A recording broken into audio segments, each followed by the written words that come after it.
For many years, I shared an apartment in London with my friend Sherlock Holmes. My name is Dr. Watson. I worked as a doctor in the British Army for several years. While I was in the army, I travelled to many strange and interesting places. I had many exciting adventures. Then one day, in Afghanistan, I was shot in the shoulder. My wound was deep and took many months to heal. I nearly died from pain and fever. At last, I got better, but I could not work in the army anymore. I retired from the army and came back to England.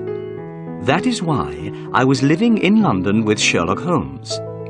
I had known my friend for many years. Our address was 221B Baker Street in the centre of the city. I enjoyed sharing an apartment with Holmes. My friend was a very clever man. He was the most famous private detective in London.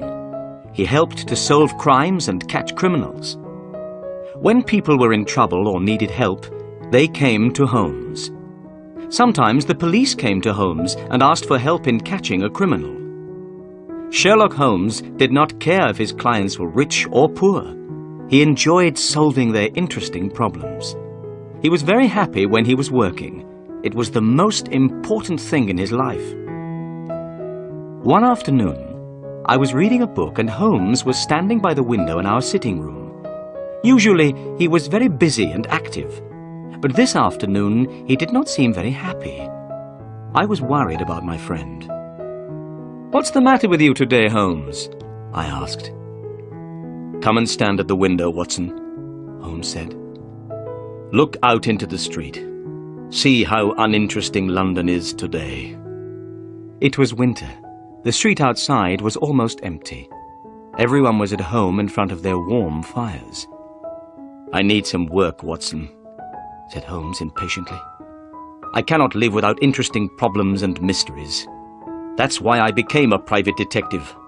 I love my work. It keeps my brain active. But when there are no crimes and no mysteries to solve, then life becomes very boring for me." He turned sadly away from the window. At that moment, there was a knock at the door. Our housekeeper came into the room. She was carrying a small white card on a silver tray. Holmes picked up the card. "Miss Mary Morstan," he read aloud. "I don't know anyone of that name. Please ask the lady to come in. Perhaps it is a new client." A few moments later, Miss Morstan entered the room. She was young and not very tall, with blonde hair and blue eyes. Her clothes were not fashionable, but they were clean and tidy. She had a lovely face. I noticed at once that she looked worried and unhappy. "Please sit down, Miss Morstan," said Holmes kindly. "I am Sherlock Holmes, and this is my good friend, Dr. Watson. Dr. Watson and I have worked together many times." "I'm very pleased to meet you both," said the young lady. Then she turned to Holmes and looked at him with her lovely blue eyes. "Mr. Holmes, I've heard that you give people good advice. I'm not a rich woman, but I hope you can help me too. Something very strange has happened. Mr. Holmes, I need your help." The picture sequence from the cinema has finished. You can look at it once more if you want. Holmes rubbed his hands together excitedly. His eyes shone, and he leant forward in his chair. "Tell us your story," he said. Miss Morstan began her story, and we listened. "My father," she began, "was a captain in the army. When I was very young, he was sent to India. My mother was dead, and I had no other relatives in England. So, while my father was away, I was sent to school. When I was 17, I received a letter from my father. He said that he was leaving India and coming back to England. He gave me the address of a hotel in London. He asked me to meet him there. I was very happy and excited about seeing my dear father again. I went to London and arrived at the hotel. I asked for Captain Morstan, my father. but I was told by the hotel manager that my father was not there. He had gone out the night before and not returned. I waited all day and all night, but my father didn't come back to the hotel. Finally, I went to the police. They advertised for Captain Morstan in all the newspapers, but without success. I never saw my dear father again. Miss Morstan began to cry. Holmes opened his notebook. "What was the date that your father disappeared?" he asked. "It was the 3rd of December, 1878. Nearly 10 years ago." "What happened to his luggage?" "It was still at the hotel," replied Miss Morstan. "The cases contained some books and clothes and some paintings and ornaments from the Andaman Islands." "The Andaman Islands? What are they?" I asked. "A small group of islands near the coast of India," said Miss Morstan. "There is a prison on one of the islands. My father was one of the officers in charge of the prisoners. He worked there for many years." "Did your father have any friends in London?" asked Holmes. "Only one, Major Sholto. He was also in charge of the prisoners in the Andaman Islands. The Major had retired from the army some time before my father disappeared. He was living in London, and of course I went to see him, but he didn't know that my father had arrived in England." "Your story is very interesting," said Holmes, rubbing his hands together once more. "Please, go on." "4 years after my father disappeared," continued Miss Morstan, "I saw an advertisement in the newspaper. The date was the 4th of May, 1882. To my surprise, the advertisement asked for the address of Miss Mary Morstan. It said that if I advertised my address, I would receive some very good news." "What did you do?" asked Holmes. "I advertised my address in the same newspaper. The next day, I received a small cardboard box. Inside the box was a lovely pearl, and I have received another 5 pearls since that day. They arrive every year on the same day. Look."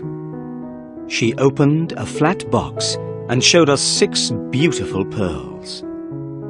"There was no letter with the pearls?" asked Holmes. "Nothing at all," replied Miss Morstan. Then she continued, "But the strangest thing of all happened this morning. That is why I came to see you. This morning, I received a letter. Please read it." "Thank you," said Holmes. He took the letter and studied it carefully. Then he handed it to me. "London, the 17th of November, 1887. Dear Miss Morstan, go to the Lyceum Theatre tonight at 7 o'clock. Stand outside the entrance on the left. If you are afraid, bring 2 friends. Do not bring the police. You have been deceived, but you will learn the truth tonight. Your unknown friend." "What can this letter mean?" asked Miss Morstan. "I'm afraid. What should I do, Mr. Holmes? You are a clever man and can give me good advice." Holmes jumped up excitedly. "We shall go tonight to the Lyceum Theatre. The 3 of us. You and I and Dr. Watson. The letter asks you to bring 2 friends with you. You will come with us, won't you, Watson?" "Of course," I said. "I'll be very happy to come." I was speaking the truth. I wanted to help Miss Morstan. "You are both very kind," said Miss Morstan. "Since my father disappeared, I have been alone in the world. I have no friends whom I can ask for help. What time shall we meet this evening?" Holmes looked at his watch. "It's now 3:30, he said. "Come back at 6 o'clock. Don't be afraid, Miss Morstan. This evening we'll come with you to the Lyceum Theatre. We'll meet your unknown friend, and we'll try to solve the mystery." "Thank you," said Miss Morstan. She smiled at us and left the room. "What a lovely woman," I remarked. "I'm going out now," said Holmes. "I'll be back in about an hour." When Holmes had gone, I sat down by the window and tried to read a book, but I could not stop thinking about Miss Morstan. I hoped that we would be able to help her. The picture sequence from the cinema has finished. You can look at it once more if you want. At 5:30, Holmes returned. He was very pleased about something. "I have had great success, Watson," he said, as I gave him a cup of tea. "What, Holmes? Have you solved the mystery already?" I asked in surprise. No, but I have discovered something very interesting. Miss Morstan said that her father had a very good friend in India. His name was Major Sholto. "Yes," I said. Major Sholto had retired from the army. He was living in London when Captain Morstan disappeared, but he did not know that Morstan was in England. "Well," said Holmes, "I've just been to the offices of the Times newspaper. I looked through the old copies of the newspaper, and I discovered that Major Sholto died on the 28th of April, 1882. Perhaps I'm very stupid, Holmes, but I don't see why this discovery is interesting." "Listen," Holmes said. "Captain Morstan disappeared. He had one friend in London, Major Sholto. But Major Sholto said that he didn't know that Captain Morstan was in London. 4 years later, on the 28th of April 1882, Sholto died. A few days later, on the 4th of May 1882, Captain Morstan's daughter saw the advertisement in a newspaper. Then she received a valuable present. These presents came every year. Why do the presents arrive on that day? They must have something to do with Sholto's death." I was still puzzled. "But Sholto died 6 years ago," I said. "Why did Miss Morstan receive that letter today, 6 years later? The letter speaks of telling her the truth. What can it mean?" "I hope that we'll find the answers to these questions tonight, Watson," said Holmes seriously. "Are you ready? It's 6 o'clock, and here is Miss Morstan." Miss Morstan entered the room. She was wearing a dark cloak and hat. She did not seem afraid, but her beautiful face was very pale. I picked up my hat and my heaviest stick. I noticed that Holmes took his gun from his drawer and put it into his pocket. We got into a cab and were soon on our way to the Lyceum Theatre. In the cab, Miss Morstan took a piece of paper out of her bag. "Mr. Holmes, I forgot to show you this. This note was found in my father's luggage. It is very strange. I don't know what it means. Perhaps it isn't very important, but I wanted you to see it." Holmes unfolded the note carefully and spread it on his knee. He took a magnifying glass out of his pocket and examined the paper. "This paper was made in India," he remarked. "Have a look at it, Watson." I took the note and studied it carefully. The paper was thin and old. There was a drawing on the paper. "It looks like the plan of a large building," I said. "Somebody has made a mark to show a certain place in the building. But what are these names at the bottom? And what is the meaning of the sign of 4? "I don't understand what this note means," said Holmes, "but it might be important. I will keep it." He sat back in the cab. Miss Morstan and I talked quietly together, but Holmes did not say anything. I knew he was thinking hard. It was getting dark, and the people in the streets were hurrying home from work. I was feeling a little afraid. I wondered what kind of person we would meet at the Lyceum Theatre. There were many people outside the theatre. Everyone was meeting friends and going in to see the play. The letter had told us to stand outside on the left. We waited. Suddenly, a small, dark man appeared. "Are you Miss Morstan and her friends?" he asked. "Yes," she said. "You must promise me that these men are not policemen," said the stranger. "They are not policemen," replied Miss Morstan. "Then come with me," said the man. He led us quickly across the street to another cab and opened the door. We went inside. The man closed the door and jumped up onto the driver's seat of the cab. The horse moved off quickly. We passed through so many streets that I was very soon lost. I had no idea where we were going. I was feeling nervous, and Miss Morstan's face looked white. Sherlock Holmes was calm. Our strange driver did not turn round or speak to us. The only sound was the noise of the horse's hooves. At last, we stopped. We were outside a house in a dark, quiet street. It had only one small light in the kitchen window. There were no lights in any of the other houses in the street. We knocked at the door. It was opened immediately by an Indian servant.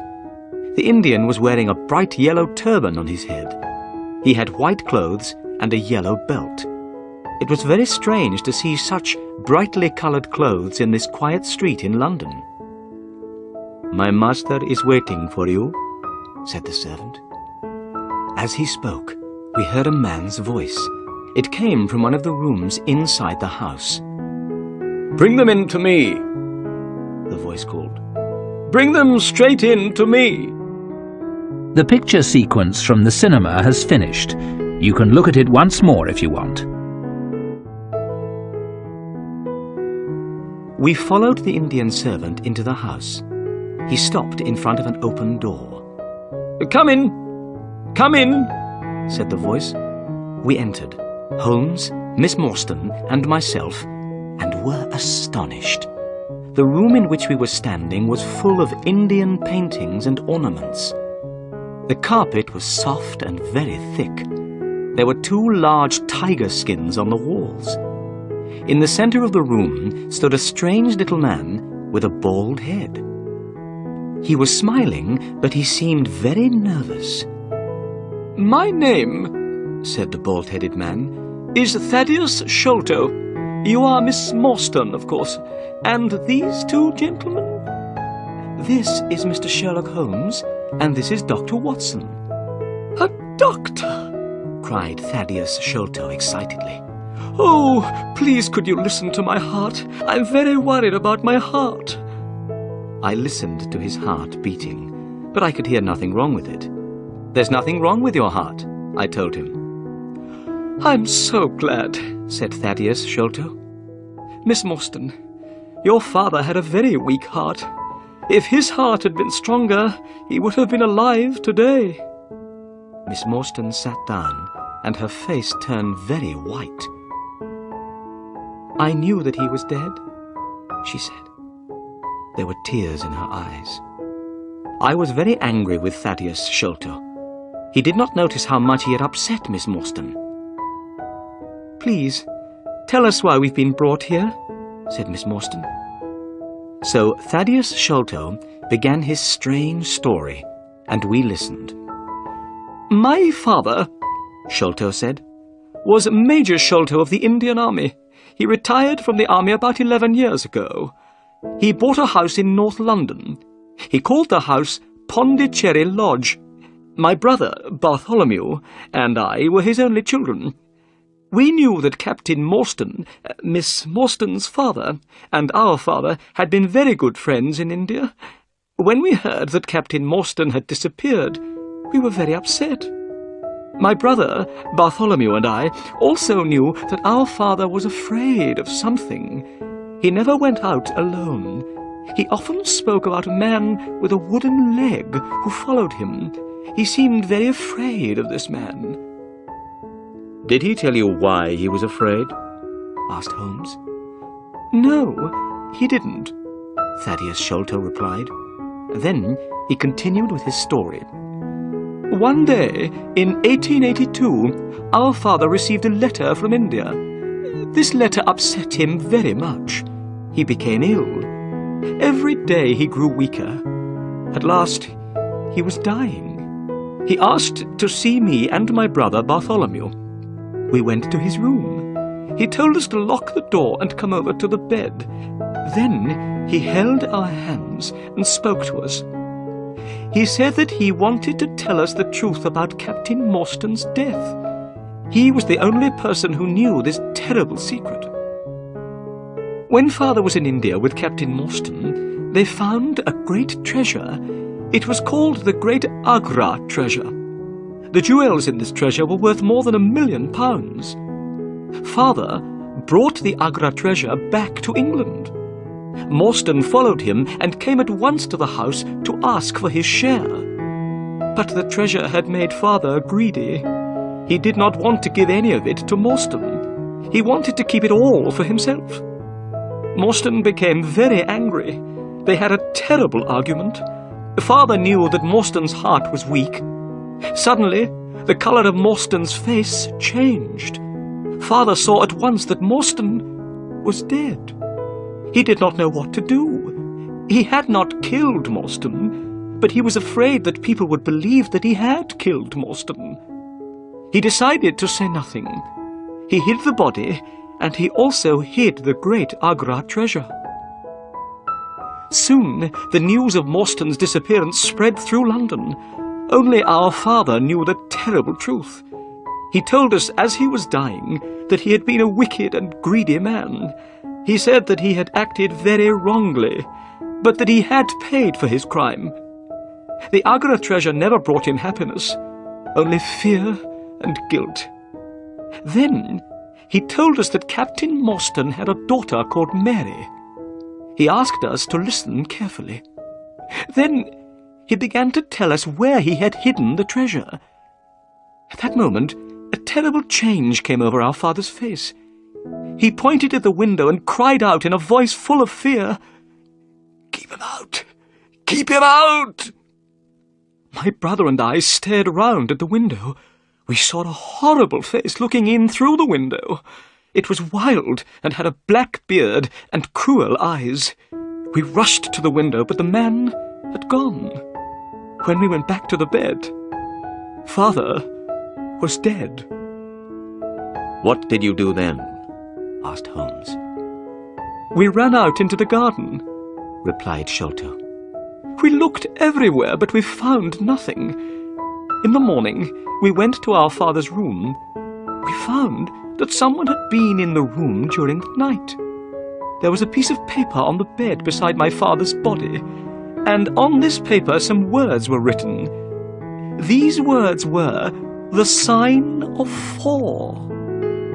The picture sequence from the cinema has finished. You can look at it once more if you want. Holmes, Miss Morstan and myself looked at each other in surprise. My body felt cold with fear. "The same words, the sign of 4, were written on that strange note in Captain Morstan's luggage," said Holmes. "What can it mean?" I whispered. Miss Morstan turned to Thaddeus Sholto. "Why did you send me the pearls?" she asked. "On the table, beside our father's bed, was a gold cup," Sholto answered. "It was decorated with 6 pearls. Our father had told us that this cup was part of the Agra treasure. He had wanted us to share the treasure with you. So we found your address and sent you the pearls, one by one." "That was very kind of you, Mr. Sholto," said Miss Morstan. "Not at all," said Sholto. "But now I am going to tell you something very exciting. Yesterday, my brother and I found the great Agra treasure." "You found the treasure?" we repeated in astonishment. "Yes. Our father had died before he told us where it was hidden. My brother Bartholomew and I searched for the treasure for 6 years. Yesterday, we found it. That is why we sent you the letter, Miss Morstan.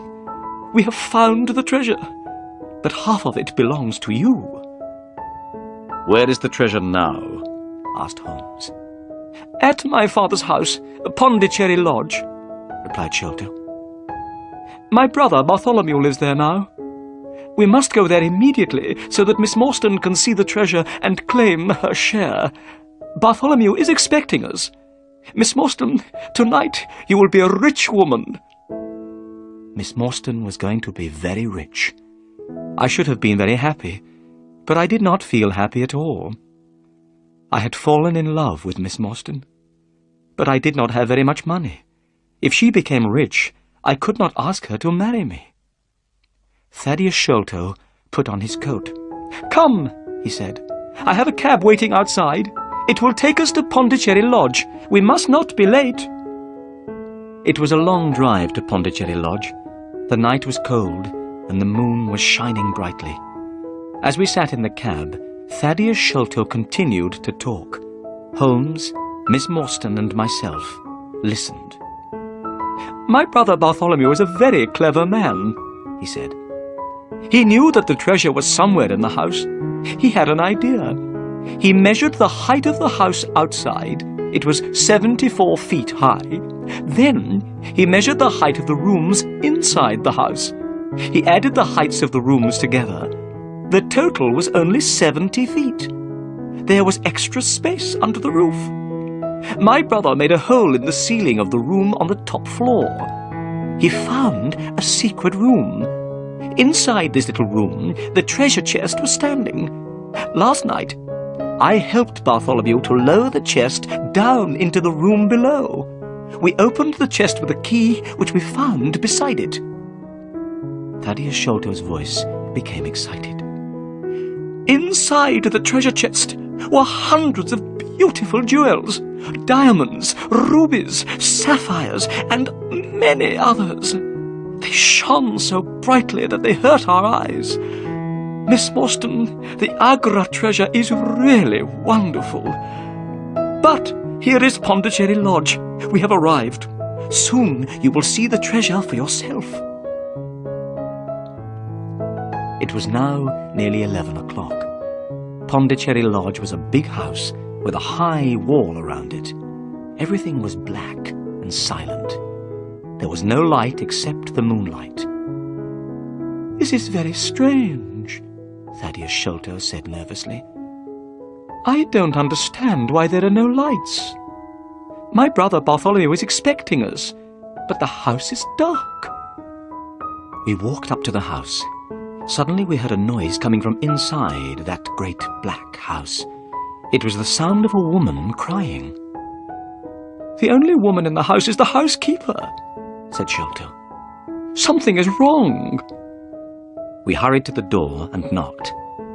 A tall old woman opened it. Her face was white with fear. "Oh, Mr. Thaddeus, I'm glad you've come," she said. "I'm very frightened. Come into the house, Mr. Thaddeus. Oh, I'm glad that you're here. Something terrible has happened to your brother." The picture sequence from the cinema has finished. You can look at it once more if you want. Thaddeus Sholto began to shake with fear. His face was very white. "What do you mean?" he asked the housekeeper. "What is the matter with my brother?" "He locked himself in his room. He was there all day. When I knocked on the door, he would not answer me," she said. "I knew that something must be wrong. A short time ago, I went upstairs. I looked through the keyhole of the door of his room. I saw your brother's face, Mr. Thaddeus. It looks terrible. You must go up, Mr. Thaddeus. You must go up and see for yourself." The housekeeper started to cry again. "You must all go upstairs," said Miss Morstan. "I'll stay here and look after this poor woman." We left the two women, Miss Morstan and the housekeeper, downstairs. Holmes took the lamp and led the way. Thaddeus Sholto and I followed him. We climbed up the stairs. There was a passage at the top of the stairs. At the end of the passage was a door. Thaddeus Sholto pointed to this door. "That's the door of my brother's room," he whispered. We hurried forwards. Holmes turned the handle, but the door was locked. Then he bent down and looked through the keyhole. He stood up again, quickly. "My God!" he cried. "It's the work of the devil." I bent down and put my eye to the keyhole. I felt very sick and afraid. The bright moonlight was shining into the room.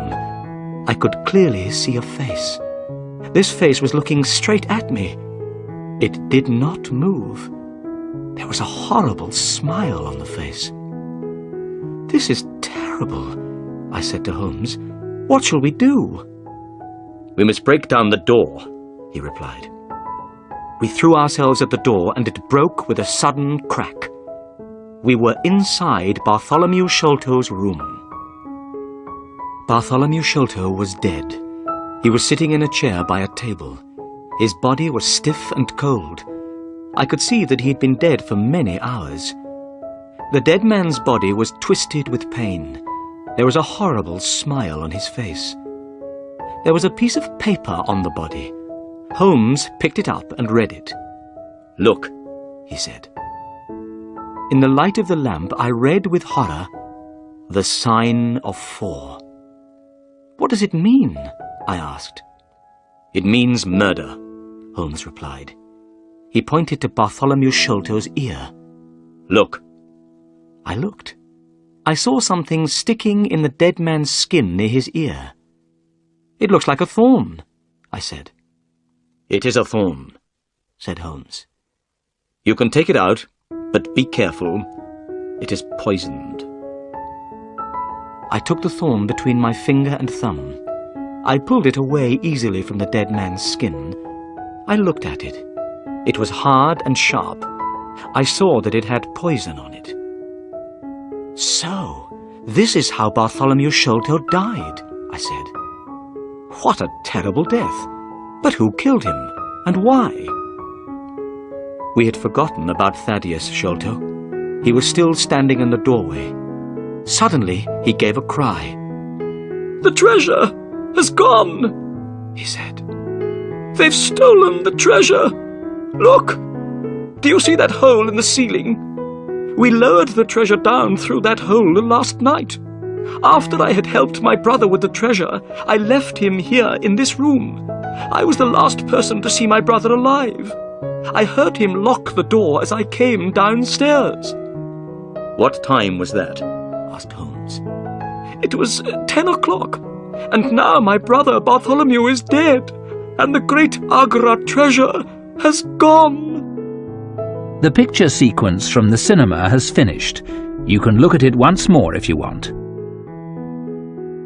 "Go to the police station, Mr. Sholto," said Holmes. "Ask the police to come quickly. Dr. Watson and I will wait here." Thaddeus Sholto turned away. We heard him going downstairs. "Now, Watson," said Holmes, "we have some work to do before the police arrive. We must find out how the murderer got into the room. The door was locked, but what about the window?" He carried the lamp to the window and examined the windowsill carefully. "Look," he said. "Someone has come in by the window. Here is the print of a foot on the windowsill. And here is a round mark. And look, on the floor. Here is another footprint and another mark. And again by the table. See, here, Watson." I looked at the marks. Some were footprints, but some were in the shape of small circles. "Those are not footprints," I said. "No," replied Holmes. "They are the marks made by someone with a wooden leg." "Someone with a wooden leg?" I said. "Holmes, Thaddeus Sholto told us that his father was afraid of a man with a wooden leg." "Yes," said Holmes. "but the wooden-legged man was not alone. Someone else has been here too. Look outside." We both went to the window and looked down. "We are very high up," said Holmes. "A man with a wooden leg would not be able to climb here by himself. 2 people came into this room. We will call them number 1 and number 2. Number 2 is the wooden-legged man. But who is number 1? And how did he get in?" I looked round the room. I thought quickly. Then suddenly I knew the answer. In the ceiling of the room was a hole. Thaddeus Sholto had told us that his brother had made this hole. The Agra treasure had been hidden in the secret room above. The two Sholto brothers had lowered the treasure chest through this hole the night before. A set of steps was standing beneath the hole. On the floor by the set of steps was a rope. Number 1 must have looked through the hole in the ceiling, I said. He saw Bartholomew Sholto sitting on the chair below him.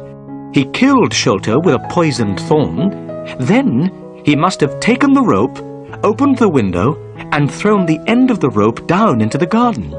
His friend, number 2, the wooden-legged man, must have been waiting below. Number 2 climbed up the rope with the help of number 1. The murderers then lowered the treasure chest to the ground with the rope. Number 2 climbed down the rope. Number 1 got out of the room through the hole in the ceiling. Excellent, Watson, said Holmes. We shall now go up and have a look at the secret room. Perhaps we can find out more information about number 1. We climbed the steps and found ourselves in a small dark room without any windows. There was thick dust on the floor. It was here that the treasure had been hidden for so many years. Look, said Holmes. there is a small door in the roof. That is how number 1 got in. Then Holmes shone the lamp down at the floor. By the light of the lamp, I saw that the floor was covered with many footprints. They showed very clearly in the thick dust. They were the prints of bare feet.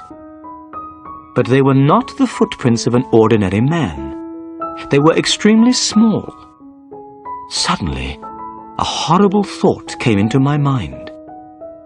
"Holmes," I whispered, "a child has done this terrible thing."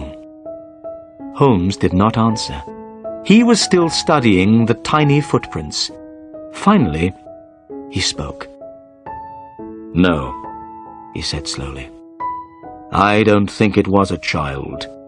Look at this footprint. Look at the marks of the toes. They are very wide apart. It is not a child's footprint. It is a man's. They are the prints of a tiny man. "Do you mean a dwarf?" I asked in surprise. I will show you, replied Holmes. Let's go into the room again. Let's examine once more the poisoned thorn which killed Bartholomew Sholto. In the room below, I picked up the thorn. I held it carefully between my fingers. I felt afraid. It was long and sharp. Now then, said Holmes, what do you think about this thorn? Is it an English thorn? No, I said. It certainly is not. You see, said Holmes, already we begin to know many things about murderer number 1. He is a very small man, in other words, a pygmy, from some foreign land. He is very strong and can climb great heights easily. He is also extremely dangerous. He kills people by shooting them with poisoned thorns.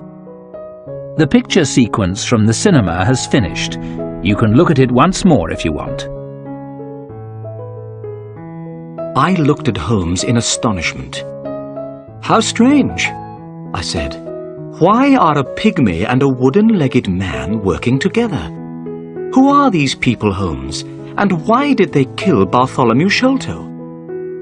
They wanted the treasure, of course, answered Holmes. Last night, Bartholomew Sholto was sitting in this room with the treasure. The pygmy came in through the roof and saw him. The only way to get the treasure was to kill Sholto. And what about the paper with the sign of 4? I asked. It must mean revenge, Holmes answered. Remember that a paper from the sign of 4 was also found on the dead body of Major Sholto. I don't know why someone wants revenge on the Sholto family, but we know that someone wanted revenge. They also wanted the treasure, and they were prepared to kill the Sholtos, father and son, to get the treasure. Holmes took out his magnifying glass and started to examine the room again. There were some bottles and tubes in one corner of the room. Bartholomew Sholto must have been interested in chemistry. A glass tube had broken, and a dark liquid had spilled onto the floor. Holmes gave a loud cry of joy. "Come here, Watson," he said. "What can you smell?" I walked over. Suddenly, I smelled something very strong and unpleasant. The smell was coming from the dark liquid on the floor. "It smells like tar," I said. "It is similar to tar," Holmes answered. "It is creosote." He was smiling and rubbing his hands together. "Why are you so pleased?" I asked.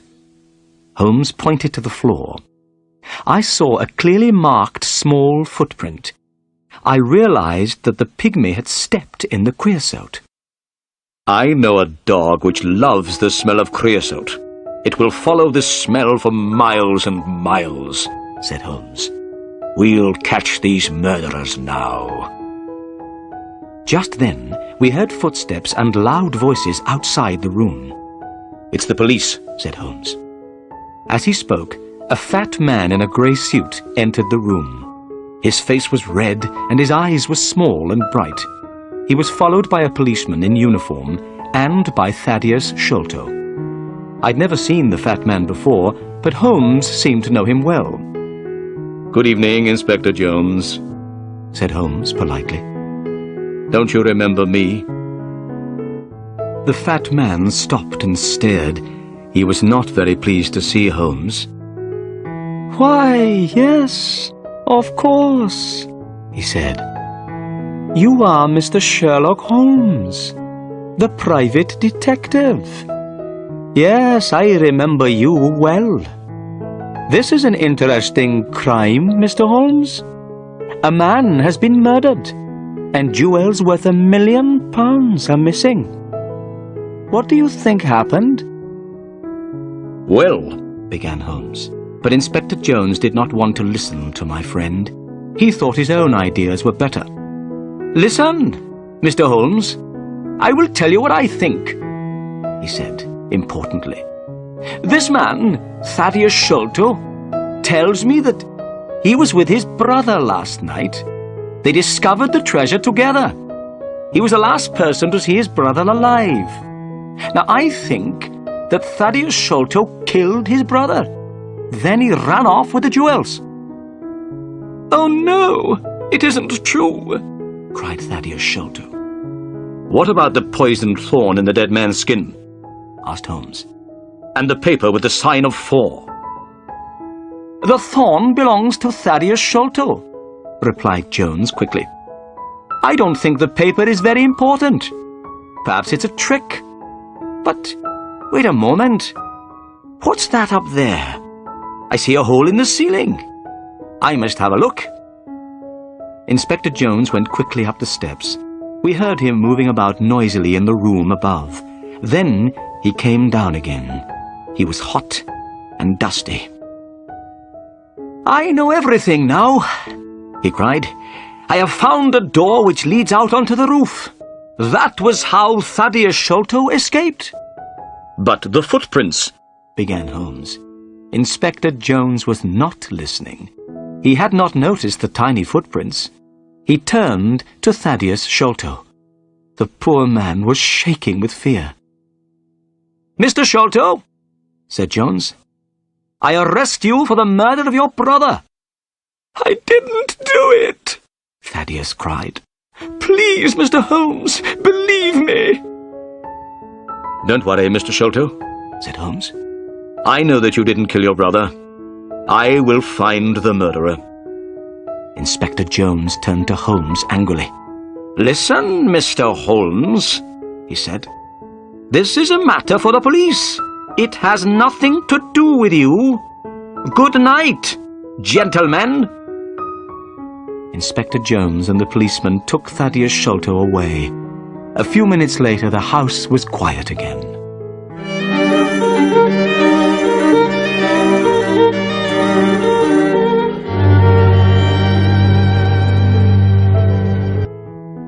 The picture sequence from the cinema has finished. You can look at it once more if you want. "The police don't want my help, Watson," said Holmes, as soon as the inspector had gone. "Inspector Jones thinks he has solved the crime and caught the murderer, but they have arrested the wrong man. I agreed with Holmes. I was sure that Thaddeus Sholto was not the murderer. "We must be quick, Watson," said Holmes. "I want you to do 2 things.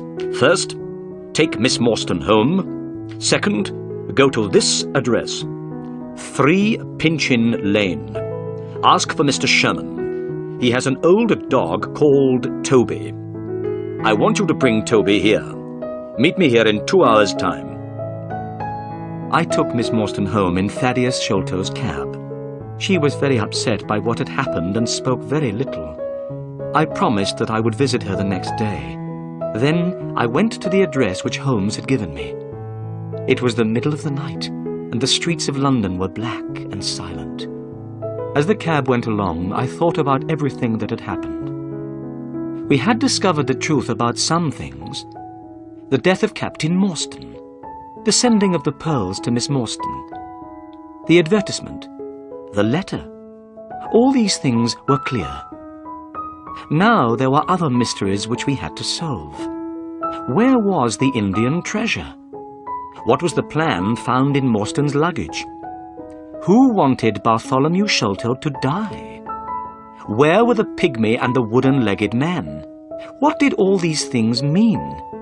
And what was the mysterious sign of 4? I hoped that Sherlock Holmes would discover the answer to these questions.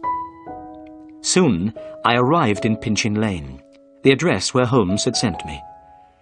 It was a very poor street and the houses were old and dirty. I found house number 3 and knocked on the door. After some time, a face looked out from a window above. It was not a friendly face. "Who are you?" said the face angrily. "What do you want?" Come down and open the door, I said. I have something to ask you. "Go away at once," said the face. "If you don't, I'll let out 50 dogs upon you."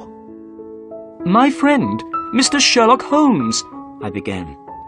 At these words, the window suddenly shut, and a few minutes later, the door opened. I saw an old man with grey hair and beard, holding a candle in his hand. "Come in, sir," he said. "I'm Mr. Sherman. I'm sorry that I was rude. I didn't know that you were a friend of Sherlock Holmes." I went into the small, dirty house and stopped in astonishment. There were cages everywhere I looked. All the cages contained different kinds of animals. I could see their eyes shining in the candlelight. "What does Mr. Holmes want?" asked the old man. A dog called Toby, I answered. "Toby is my best dog," said Mr. Sherman. "He loves to follow strong smells, especially the smell of creosote. That's his favourite." That's why Mr. Holmes wants him, I said. "Wait here. I'll go and get him." The old man came back after a few minutes. He was pulling a dog on a lead. The dog looked very strange. It had very long ears and very short legs, and its eyes were large and sad. "This is Toby," said Mr. Sherman. "He'll go with you. He's a friendly dog." The dog licked my hand and wagged its tail. I put some money into Mr. Sherman's hand, and the old man gave me Toby's lead. When I got back to Pondicherry Lodge, I found Sherlock Holmes standing outside the door. He was smoking his pipe. "Excellent, Watson," he cried when he saw me. "You've done well. Good dog, Toby. Come here. Good dog." Holmes took a handkerchief out of his pocket and gave it to Toby to smell. The handkerchief was covered with creosote. The dog went mad with excitement. His sad eyes shone with happiness and his tail wagged. "See how he loves the smell?" said Holmes. "We won't have any problems now." Holmes pointed at a drain pipe which went down from the roof of the house. "While you were away, Watson," he said, "I went up onto the roof and discovered how the pygmy climbed up and climbed down again. He used that drain pipe." The drain pipe ran all the way down from the roof to the garden below. There was a large barrel full of water under the end of the drain pipe. "He climbed down that drain pipe and onto the barrel beneath," said Holmes. "It was very easy to follow his trail. He left marks everywhere. He also dropped this." Holmes put his hand in his pocket and took out a small bag made of dried grass. I looked inside. To my horror, I saw 5 or 6 long, dark thorns. They were the same as the one which killed Bartholomew Sholto. "The murderer has lost these," said Holmes. "Let's hope that he doesn't have any more. Don't touch them, Watson. They are poisoned. But come, where's Toby? We must begin." Holmes took Toby's lead and pulled the dog to the bottom of the water barrel. Toby smelled all round carefully. Suddenly, he began to bark excitedly. He had found his favourite smell, the smell of creosote. Then he started to pull at his lead. "He's on the trail," cried Holmes. "Let's go!" The picture sequence from the cinema has finished. You can look at it once more if you want. Toby pulled at his lead and ran quickly through the grass. He ran so quickly that it was difficult to follow him. The sky was beginning to get light now. Toby ran along the paths in the garden under the trees and bushes. Then he reached the garden wall and ran along beside it. Finally, he stopped at a place in the wall where the bricks were loose. "This is the place where they got into the garden," said Holmes. "It is easy to climb up and down here. Look, do you see this mark? It is the print of a man's hand." He pointed at a flat stone. I saw a dirty handprint on the stone. Holmes picked up the dog and climbed over the wall. I followed. Toby soon found the trail again. Toby did not look to the right or the left. He ran straight ahead with his nose to the ground. He loved the smell of creosote. Nothing could stop him from following it. As we hurried along, I thought about the wooden-legged man and the pygmy. I wondered what would happen when we found them. I knew that they were dangerous. I wished that I had brought my gun with me. Toby was still following the trail. Now we were passing through small, narrow streets. The people were just beginning to wake up. The men were going on their way to work. The women were opening their windows and cleaning their houses. Suddenly, Toby ran down a path. This path led straight down towards the River Thames. Soon the river appeared in front of us. Toby ran faster and faster. The path went down to the water's edge. It ended at a small wooden jetty. Toby stopped. He ran backwards and forwards trying to find the smell. He looked up at us sadly with his large eyes. He did not know what to do. "They've got into a boat here," said Holmes. There was a small house beside the jetty. A notice was hanging from one of the windows. On it was written in large letters, "Mordecai Smith, Boats and Steam Launch for Hire." There was no one on the jetty. Several small boats were near the jetty on the bank of the river. Holmes looked at these boats. "I wonder where the steam launch is," he said. "I think we must ask a few questions." He knocked loudly at the door of the house. A large woman with a red face opened it. A child was crying somewhere inside the house. I saw that the woman was very upset about something. She had been crying. "Good morning," said Holmes politely. "Are you Mordecai Smith's wife?" "Yes," replied the woman. "What do you want?" "Could I speak to your husband, please?" asked Holmes. "No, you can't. He isn't here. I haven't seen him since yesterday morning." "Oh," said Holmes. "I wanted to hire a boat." "Well, perhaps I can help you," said Mrs. Smith. "Which boat do you want?" "I wanted to hire the steam launch.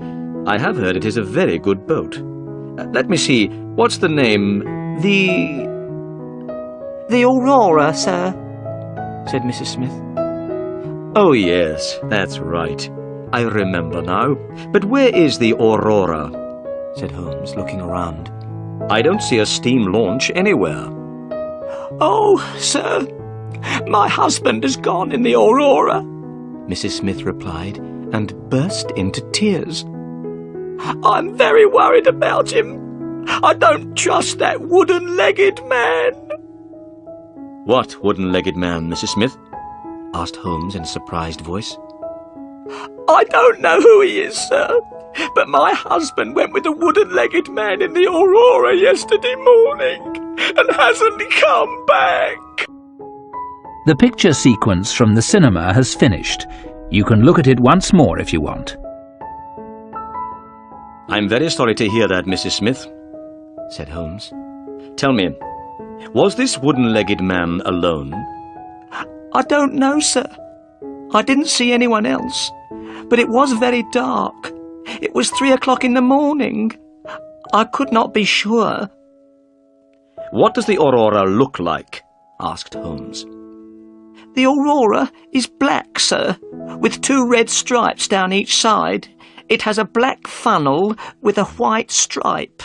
The Aurora is the fastest boat on the river," answered Mrs. Smith. Holmes looked worried.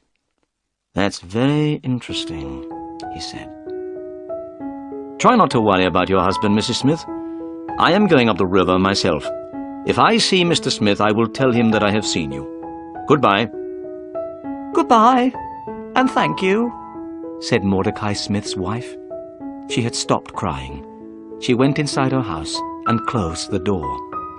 "Watson, we must find Mordecai Smith and the Aurora as soon as possible," said Holmes. "Mordecai Smith and the wooden-legged man are working together. Smith has taken the 2 murderers in his steam launch. They are all hiding somewhere on the river." "It will be easy to find them," I said. "You must tell the police at once." Holmes shook his head. "No, I don't want these criminals to know that anyone is looking for them. They will try to escape again. I have a better idea," Holmes went on. "I have many agents everywhere up and down the river. These agents are clever. I pay them to bring me information. They always know what is happening on the river. I will ask my agents to look for Mordecai Smith and the Aurora. But you look tired, Watson. Let's go home and have breakfast." It was now nearly 8 o'clock in the morning. I did feel very tired. I was glad to go home to Baker Street. When I had a bath and changed my clothes, I came downstairs to breakfast. Holmes was drinking coffee and reading a newspaper. "Look, Watson," he said. "Here is a report about the murder of Bartholomew Sholto at Pondicherry Lodge, and about the arrest of Thaddeus Sholto by Inspector Jones last night." I took the paper and read the report. I felt sorry for Thaddeus Sholto. Inspector Jones had made a stupid mistake by arresting him. I knew that Sholto was not guilty of the murder of his brother. I hoped that we would be able to help Thaddeus. But would we be able to find the murderers? Suddenly, there was a loud knock on the door. A few minutes later, 12 children ran into the room. Their clothes were dirty and ragged. They had no shoes on their feet. Their hair was untidy, and their faces had not been washed for a very long time. But they seemed happy and cheerful. "Good morning, Mr. Holmes," said the children together. "Who are these children, Holmes?" I asked in astonishment. Holmes laughed. "These are my agents," he said. "I sent a message for them to come. Look at them. They can go anywhere, see everything, hear everything. Nobody is afraid of children." Holmes gave each of the children some money. Then he told them what he wanted them to do. "You must find a steam launch called the Aurora," he said. "It is on the river somewhere and belongs to Mordecai Smith. The Aurora is black with 2 red stripes down each side. It has a black funnel with a white stripe. You must find it. Now go." The children ran out of the room, all talking together. They went down the stairs and out into the street. "My agents will find Mordecai Smith and the Aurora," said Holmes. Now, we must wait. The picture sequence from the cinema has finished. You can look at it once more if you want. We had not slept all night and I was very tired. I went to bed and woke late in the afternoon. I felt much better. I went downstairs. Holmes was reading a book. I saw at once that he was worried. "Is there any news?" I asked. Nothing at all. I can't understand it. I am very surprised and disappointed. My agents say that they cannot find the Aurora. "Can I do anything to help?" I asked. Nothing. "Then I'll take Toby back to Pinchin Lane. Then I'll go and see Miss Morstan and tell her what has happened." I went to Miss Morstan's house. She looked very pleased to see me. I told her that we had not found the treasure yet, but she did not look disappointed. I was surprised about this, but I was also very pleased. I said goodbye to her and drove back to Baker Street. I went to bed, but I could not sleep. I was thinking about Miss Morstan. I wanted to ask her to marry me. All night I heard Holmes walking up and down in his room. Next morning, he looked tired and ill. My agents cannot find the Aurora, he said impatiently. They have searched the whole river. The Aurora has disappeared. We waited all that day, but there was no news. The next day, I woke early. It was still dark. To my surprise, Sherlock Holmes was standing by my bed. He was dressed and ready to go out. I have had an idea, Watson, he said. I am going up the river myself. Perhaps I can find the launch. You must stay here. There may be some messages. Holmes left without another word. That day, the time passed very slowly. I picked up a book but was unable to read it. I was thinking all the time about the wooden-legged man and the pygmy. Where were they? Why could Holmes not find them? I was worried about my friend. I knew that he was a clever detective, but perhaps this time he would not be able to catch the murderers. At 3 o'clock in the afternoon, I had a visitor. It was Inspector Jones, the police officer. I was astonished. Inspector Jones had changed completely. 2 days ago, he had been very rude to Holmes. He had not wanted his help. Now, he was very quiet and polite. "Good afternoon, Dr. Watson," said Inspector Jones. "I'm afraid that I made a bad mistake. I have had to let Thaddeus Sholto go. Sholto has proved that he was at a friend's house when his brother died." Inspector Jones looked so sad that I began to feel sorry for him. "I have received a telegram from Sherlock Holmes," the inspector went on. "Here it is." I took the telegram and read it. Inspector Jones, go to Baker Street at once. Wait for me there. I know where Sholto's murderers are hiding. Come with us tonight if you want to catch them. Holmes. "That's excellent," I cried. "Forget about Thaddeus Sholto. You'll soon have some other prisoners, Inspector Jones." At that moment, the door opened and Holmes came into the room. He was smiling. "What news?" we asked together. I know where the Aurora is, Holmes replied. It wasn't on the river at all. The Aurora has been hidden in a boatyard near the river for 2 days. I knew the launch at once. Mordecai Smith, the owner, was there too. He was talking to someone and he was speaking very loudly. He said that he had to have the Aurora ready for 8 o'clock tonight. His 2 gentlemen were leaving for America. Their ship was waiting for them out at sea, and they must not be late. I knew immediately what they were planning to do, went on Holmes. And I know what we must do. Inspector Jones, will you help me? "I was wrong before, and you were right," said Jones sadly. "I didn't listen to you then, but I'll help you now." Good, said Holmes. We need a fast police launch, as fast as the Aurora. It must be ready this evening. and 2 or 3 strong policemen to come with us." "I'll arrange all this," said Jones. "Excellent," said Holmes. "Tonight, the 3 of us, you and I and Dr. Watson, will be on the police launch. We will be waiting outside the boatyard at 8 o'clock. We'll be ready for the Aurora when she comes out. We'll catch the murderers and we'll get the treasure." The picture sequence from the cinema has finished. You can look at it once more if you want.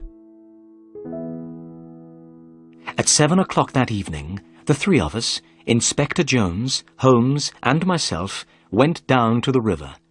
Both Holmes and I had guns in our pockets. Inspector Jones had promised to let us use the police launch. This launch was now waiting. 4 strong men were on board the launch. Soon we were moving quickly down the River Thames. The police launch was very fast. We passed all the other boats on the river without difficulty. This pleased Holmes very much. By 8 o'clock we had arrived opposite the boatyard where the Aurora was hidden. It was now dark. We waited. 10 minutes passed. Suddenly, a launch came out of the boatyard. It was black with 2 red stripes. It was moving very quickly. "That's the Aurora," cried Holmes. "Follow it, quickly! Faster!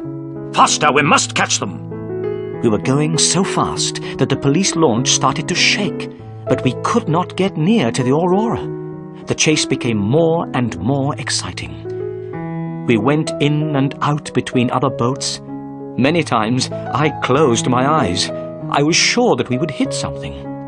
At last, we got closer to the Aurora. Inspector Jones turned on a light and shone it on the Aurora. "Stop!" he cried. "Stop! We are the police!" In the lamplight we could see some men on board the Aurora. One man was sitting at the back of the launch. Beside him was a strange, dark shape. We could also see Mordecai Smith, the owner of the Aurora. He was working as hard as he could. He was trying to make the engine of the launch go faster. Inspector Jones shouted again, "Stop!" Suddenly, the man at the back of the Aurora stood up. He shouted at us angrily. He was a big, strong man. Then I noticed that his right leg was missing. There was a wooden stump in its place. This was the wooden-legged man. At the sound of the man's voice, the strange dark shape beside him moved. It was a small, dark man, the smallest man I have ever seen. But the pygmy's head was large. His face was hard and cruel.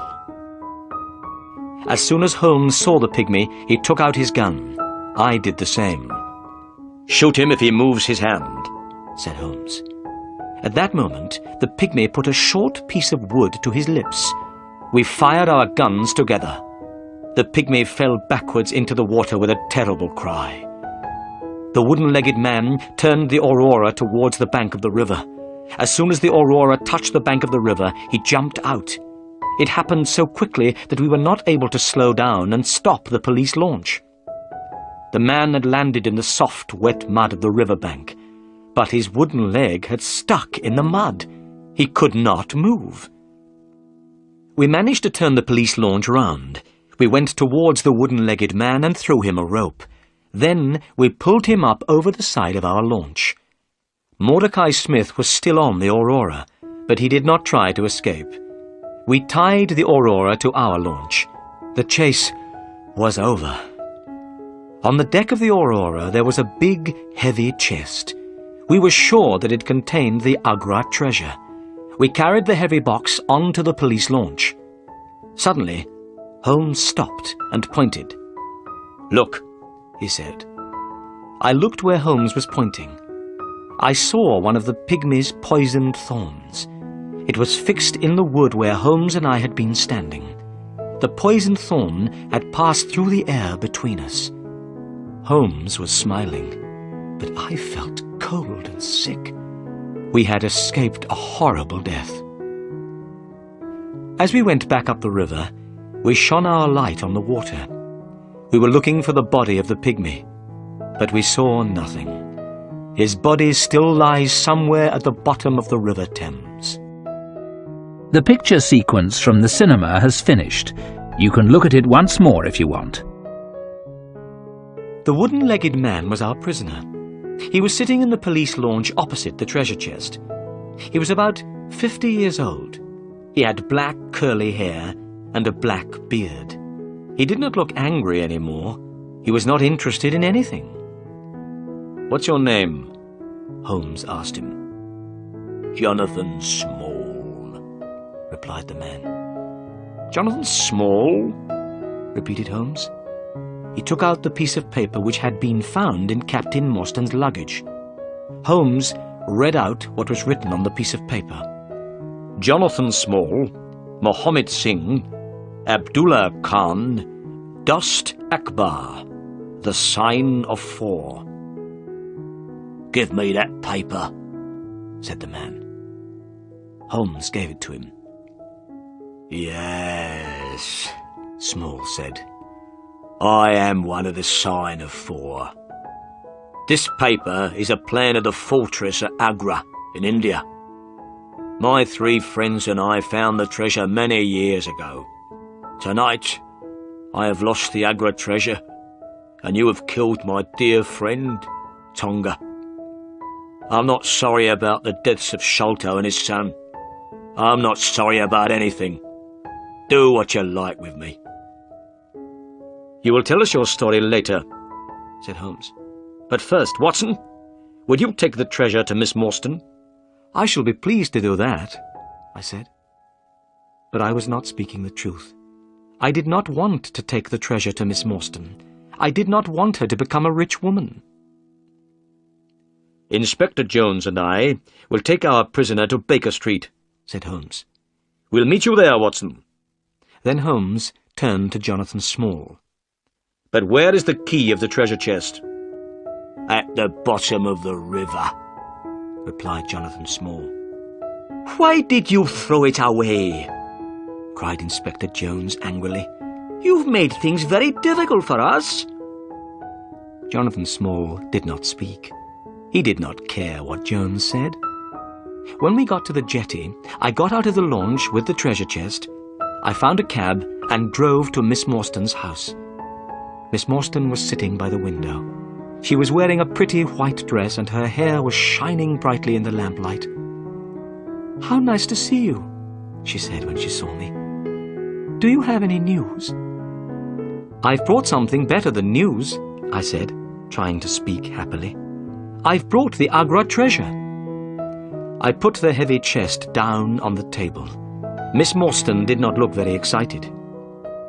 "So, this is the famous Agra treasure," she said. "Yes," I replied. "Half of it belongs to you, and half to Thaddeus Sholto. You are a rich woman now, Miss Morstan." "The treasure can wait," she said. "First, I want to hear all about your adventures. Please sit down and tell me everything." So I told her everything that had happened. I told her how Holmes found the Aurora. I told her about Inspector Jones and Thaddeus Sholto. I told her about the chase on the river, the death of the pygmy, and how we had caught Jonathan Small. "How brave you are," she said. "I didn't know that you were in such terrible danger." "It's finished now," I said. "Let's open the treasure chest. There isn't a key. How can we open the chest?" Miss Morstan left the room and came back with a heavy metal bar. I took the bar and put it under the lid of the chest. Then I turned it and the lid opened. I lifted up the lid. My hands were shaking. We both looked inside. Then we looked at each other in astonishment. The chest was empty. The chest was made of very thick iron. This was why it was so heavy. "The treasure is lost," said Miss Morstan quietly. "Thank God," I said. "Why do you say thank God?" asked Miss Morstan. "Because now I can ask you to marry me," I replied, holding her hand. "Because I love you, Mary. Now you are not going to be rich, so I can tell you my feelings. That is why I said, thank God. Then I say thank God too, she whispered. The picture sequence from the cinema has finished. You can look at it once more if you want. When I got back to Baker Street, Holmes, Inspector Jones and the prisoner Jonathan Small were all waiting for me. I showed them the empty treasure chest. Small began to laugh. "Where is the treasure, Small?" shouted Jones angrily. "The Agra treasure belongs to the Sign of Four," said Small quietly. "No one else will have it. I threw it all to the bottom of the river." We all stood astonished. The great treasure of Agra was lost forever. "The Agra treasure is unlucky," said Small. "It has never brought happiness to anyone. It brought death to Captain Morstan. It brought fear and guilt to Major Sholto. Bartholomew Sholto was murdered because of it. And to me and the other members of the Sign of Four, it has brought prison for the rest of our lives." "You must tell us your story," said Holmes. "What is the Sign of Four?" Jonathan Small began his strange story, and we listened. "I went to India as a soldier in the British Army," said Small. "One day, soon after I arrived, I had an accident and lost my leg. After that, I could not fight any more. Then, there was terrible fighting between the Indians and the British. The British all hid in an old fortress at Agra. They shut themselves inside. The walls of this fortress were very thick. The Indians could not get in. I also went to Agra. I had 3 Indian friends who had fought for the British. They came to Agra with me. These men were Muhammad Singh, Abdullah Khan and Dost Akbar. When we were in the Agra fortress, we heard a strange story.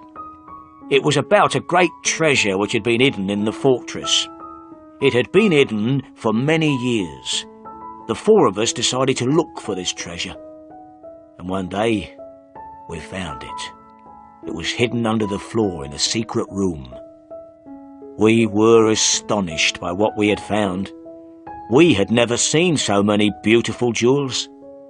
The 4 of us decided not to say anything about what we had found. We decided to leave the treasure hidden in the secret room in the fortress. When the fighting was finished, we would be able to take the treasure away with us. We made a promise to each other. We agreed that we would always work together. We would share the treasure between us. We became the Sign of Four. But a terrible thing happened. 2 British soldiers were killed in a fight. We had not killed them, but we were arrested for their murder. We were sent to prison in the Andaman Islands. "Is that where you met Major Sholto and Captain Morstan?" asked Holmes. "Yes," said Small. "Sholto and Morstan were the officers in charge of the prisoners there. We were in a terrible situation. We knew where the Agra treasure was, but we were not able to go and get it. We were prisoners. Also, we were afraid that someone else might find the treasure. We did not know what to do. At last, we told Sholto and Morstan about the great treasure. We asked them to help the 4 of us to escape. When we were free, we would get the treasure and share it with them. But Sholto said that he did not believe us. He said he did not know if we were speaking the truth. Sholto did not know if the treasure would be there. He said he would go to India. If he found the treasure, he would come back. He would help us escape from prison. Sholto asked the 4 of us to give him a plan of the fortress at Agra. We did not want to give Sholto the plan. I didn't trust him. But in the end, we had to agree. We gave one plan to Sholto and another to Morstan. Sholto went to India, but he never came back. He found the treasure and took it to England. He stole it from the Sign of Four and also from his friend Morstan. And from that day, I decided to have revenge on Sholto. Small was silent for a few moments. He was thinking about what Sholto had done. Then he went on with his story. I made friends with one of the people of the Andaman Islands, he said. The people there are pygmies. They are very small, but they are very brave. One day, I found one of these pygmies lying under a tree. He was very ill. I looked after him. He slowly got better. He became my friend. His name was Tonga. Tonga helped me to escape from the islands. He had a small boat. One dark night, we put lots of food into the boat and we sailed together from the Andaman Islands. Holmes had been listening carefully while Small told his story. Now he spoke. I understand, he said. Major Sholto received a letter. What was written in the letter frightened him to death. It must have been the news of your escape which killed him. Small went on with his story. At last Tonga and I reached London, but I was too late to have revenge on Sholto. Sholto was dying. He saw my face at the window. That night, I got into his room and left a message. It was from the Sign of Four. Tonga and I waited 6 years. We watched Pondicherry Lodge and Bartholomew Sholto carefully. When Bartholomew Sholto found the treasure, we knew about it immediately. With Tonga's help, I got into his room. Tonga killed Bartholomew Sholto with a poisoned thorn. We took the treasure, left the paper, and went. I had paid Mordecai Smith to take us to a ship. We were planning to go to America, but now everything has changed. Tonga is dead, and I am your prisoner, and the Agra treasure is lost forever. We were all silent. We were thinking of the great treasure which was lost in the mud at the bottom of the River Thames. Perhaps it was better there. Dr. Watson, said Holmes, when Inspector Jones had taken Small away. That is the end of our adventure. Yes, I said, but I have some very good news. Miss Morstan and I are going to get married. Excellent, said Holmes. The Agra treasure has at last brought happiness to someone.